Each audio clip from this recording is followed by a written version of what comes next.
ఆంధ్ర తెలంగాణలో తక్కువ ఫీజులతో high quality results ఇస్తున్న ఏకైక సంస్థ తిరుమల్ ఐఏఎస్ ఇన్స్టిట్యూట్. మండిపోతున్న ఎండలో ఏపీలో వర్షాలు ఉపశమనం కలిగిస్తున్నాయి. గురువారం రాష్ట్రంలోని పలు ప్రాంతాల్లో వర్షం పడింది.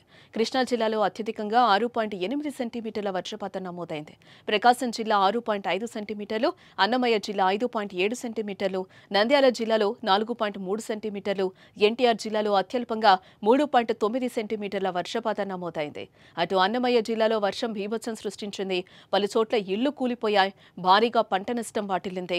ఈదురుగాలులకు పలుచోట్ల చెట్లు, విద్యుత్ స్తంభాలు నేలకొరిగాయి.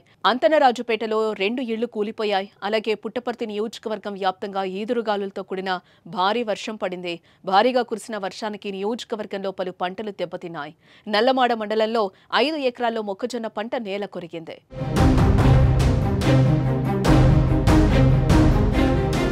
ఉత్తర కోస్తా, దక్షిణ ఒడిశా పరిసర ప్రాంతాల్లో ఉపరితల ఆవర్తనం కారణంగా వర్షం కురుస్తున్నట్టు వాతావరణ శాఖ తెలిపింది.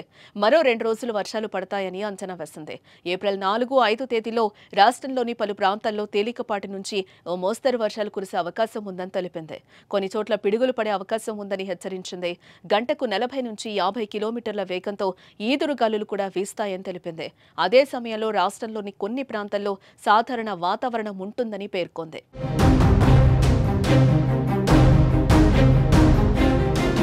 శుక్రవారం అల్లూరి సీతారామరాజు, కాకినాడ, తూర్పుగోదావరి, అనంతపురం, అన్నమయ్య, తిరుపతి జిల్లాల్లో కొన్ని చోట్ల అకస్మాత్తుగా పిడుగులతో కూడిన తేలికపాటి నుంచి మోస్తరు వర్షాలు కురిసే అవకాశం ఉందని ఏపీ విపత్తుల నిర్వహణ సంస్థ తెలిపింది.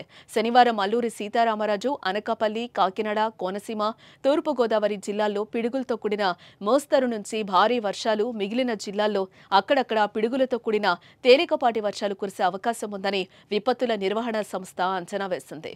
ఉరుములతో కూడిన వర్షం పడేటప్పుడు ప్రజలు అప్రమత్తంగా ఉండాలని హెచ్చరించింది.